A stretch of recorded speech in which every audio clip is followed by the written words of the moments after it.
Hey guys, it's Monica. I'm back with another video. I just want to say like, comment, and subscribe if you like. Hopefully you will. Friends. But anyway, I'm going to a Therapy for Black Girls event today, and I would like to bring you guys along the way, so stay tuned. Oh, today is a mood because I almost said forget it. I could not find my headphones. And this long train ride to Harlem, it's about to get on my nerves, but it's okay. And I'm late. But you know what? Just hold your head up and just keep going. Keep pushing through.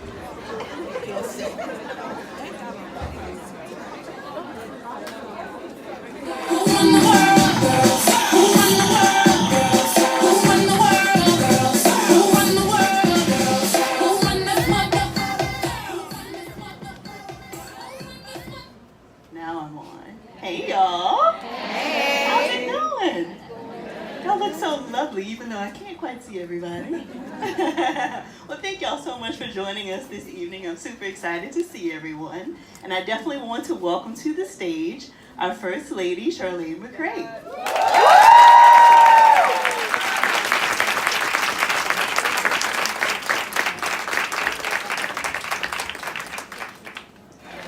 I'm gonna pretend like I brought all this nice weather with me from Atlanta.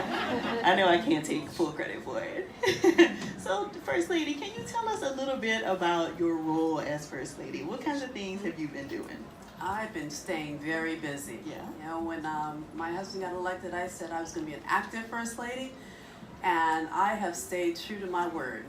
I've been working in so many different areas, but mental health is really the core at everything that I do.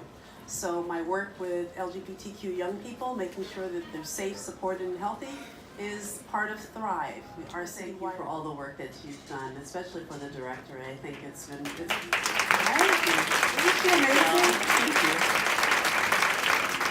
Creating this platform and making sure that the directory is available to so many sisters is so important, as you well know. And I've listened to a few of your podcasts, and I love how you emphasize how important it is for women to take care of themselves. I think we can't say it enough, because the challenges are great, as we all know, right? The challenges are great. People are suffering out there. I don't even want to go over what's been happening the last couple of weeks, but you know, it makes me tremble. Yeah, we're gonna get into it later. Yeah, and we do have to remember to shut it off. Shut it off. You just can't have that constant intake of bad news and tragedy. It's really overwhelming, and especially for our young people. Adult psychiatrist. I am the director of adult behavioral health at Montefiore Medical Group in the Bronx, serving the come on, Boogie Down. And I practice mindfulness and do that on the side with people as a consultant all around. Hi everyone, my name is Xoxo White. I am the Acting Assistant Commissioner for Systems Partnership in the New York City Department of Health. I work out of the division called the Center for Health Equity, and we really focus on undoing racism as our core work. I also am a licensed social worker. Yes. So excited for all of the social worker snaps out here. It's National Social Worker Month still, right? Come through. Yes, and also work on Sisters and Brothers Thrive. So I'm the lead on implementation for Sisters Brothers Thrive in New York City. Okay. So that's like what the social work piece is. But the social work that I do, I am a macro, I focus on macro level social work. So social economic development was like an international social work was my background. And what I really do is I apply the social work paradigm to macro level, city level work, so environmental change, systems change, community engagement, all centering the individual in their experience as a human being, affirming their human experience while we build out strategies to support their health and advance their health. Yes.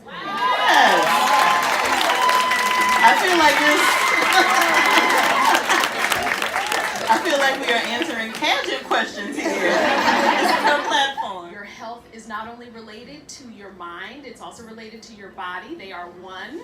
They are inextricably linked. So I did med school just like your gynecologist did, just like your surgeon did. We were all in school together learning the same things for 4 years. And then after that, we went on and did different things. So my specialty means that I was exposed to medicine. I've cared for people who came into the ER with a heart attack or a gunshot wound, and I assisted in their treatment during rotations in residency.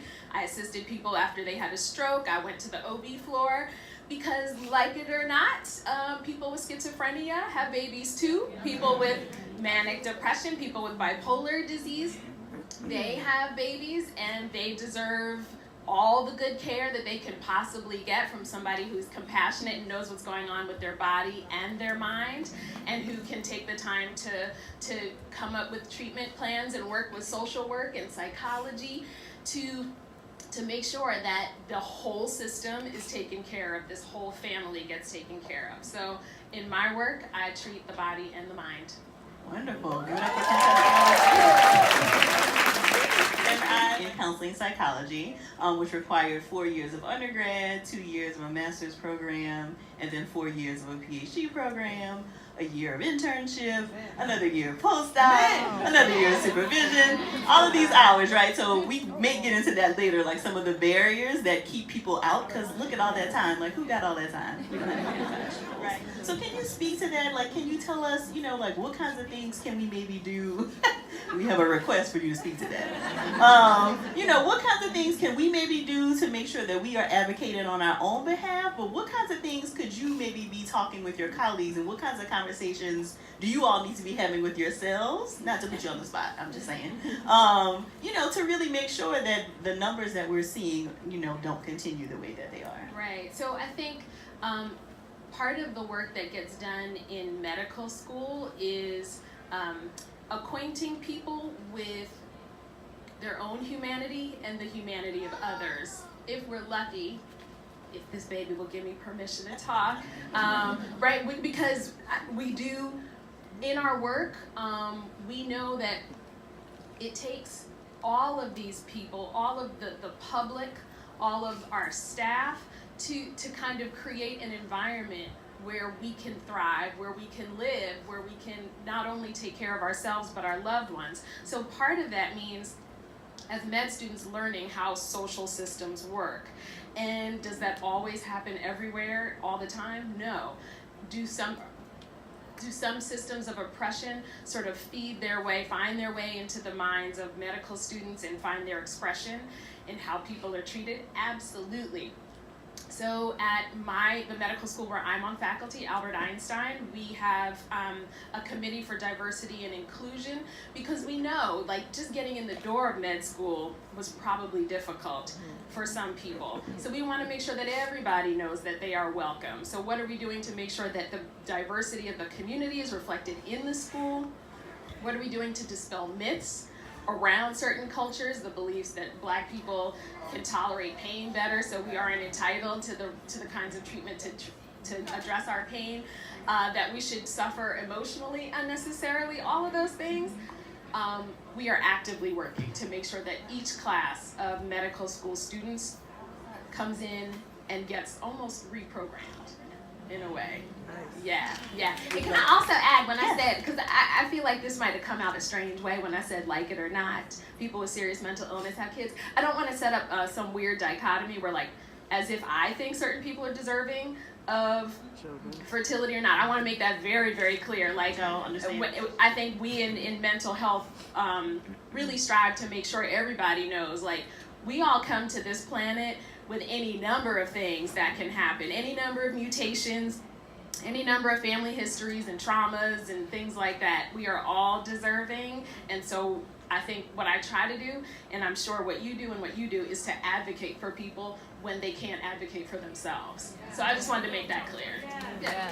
Able to keep their job, because sometimes mental health problems can lead to the person not showing up for work. If you don't show up for work, you may not be able to pay your rent. You can't pay your rent, you're going to become homeless. Homelessness is incredibly destabilizing to mental health, right? So then this cycle starts, and then your kids get impacted, and then after that, generations down the line are still suffering. So the idea that medication should be avoided because it'll turn you into somebody you're not is something that I confront regularly with my patients. I think another one is that if the medication doesn't agree with you, you shouldn't take any medication. I hope that people see me as a person they can come to and say, you know, look, I don't like this medication, help. I don't want to give up on this, right? And so that's another thing. I think another thing that I often hear is almost like, and it often speaks to the relationship that the person has with the psychiatrist, like, I may have only met with the psychiatrist for 10 minutes. How do they know to give me medication? And right? And so typically, I just want to be clear about this, typically in a situation where a psychiatrist is prescribing and it's been a short visit, hopefully it's because I'm working with somebody like Takesha or somebody like Dr. Joy who has said, I've been sitting with this patient, I know this patient very well, here are the following symptoms, here's what's going on, these are the remaining questions that you, with your level of expertise, Corinne, this is where you come in to ask about the mind-body stuff that I don't, right, some of the side effects or family stuff that we didn't ask about. But I rely heavily on my team of social workers and psychologists so that when the person meets with me, maybe I don't want them to have to tell their whole story, as painful as it is. I may not need for them to tell me all of that. Sometimes we can just go in for like the chunk that's super important to me as a prescriber. Hey guys, I am back from the Therapy for Black Girls live event. I just want to say that it was a wonderful experience. I learned so much relatable information and that I know that I've been experiencing just as a black lady, and being able to be surrounded by so many black people and like the black culture, and just knowing that it was a safe space that we could discuss that it's okay to not be okay. And it's okay to admit you have anxiety, and it's okay to admit that you may be depressed or feeling overwhelmed and experiencing anxiety. Like, it's not normal, but it's normal, if that makes sense. And there are so many tactics that they use to help you overcome that. And one of the takeaways I really took away from the event was sometimes news outlets and social media pushes us away from our center and from ourselves. And when that happens, it's okay to not get on social media.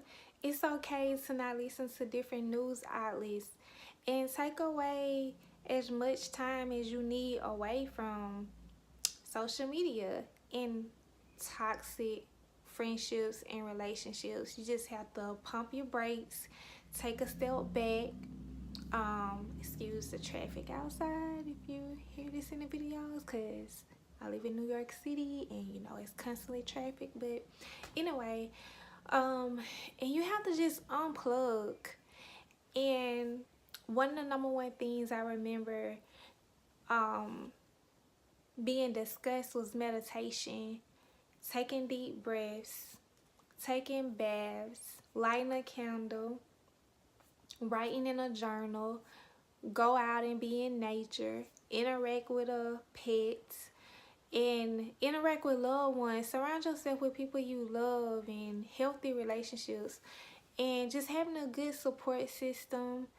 And as I said before, it's okay to just take a step back and say, I am not feeling well today.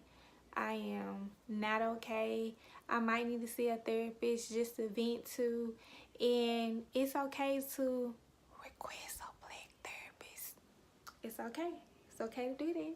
They let us know today it is okay to ask for a black therapist, someone that you can relate to. And if you don't want a black therapist, I mean, go to whoever you feel like you can relate to, or whatever makes sense for you. And those was just like some of the key things I know that stood out for me that was very important.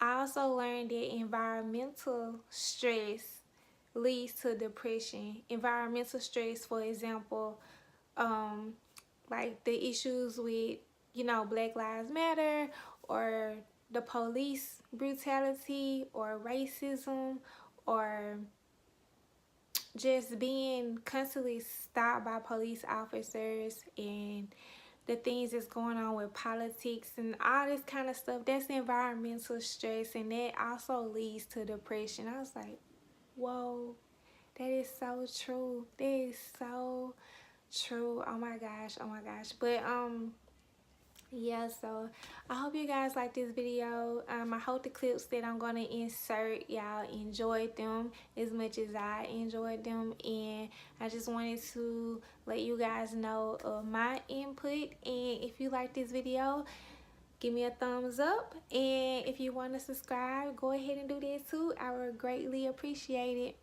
Thanks for watching. Bye.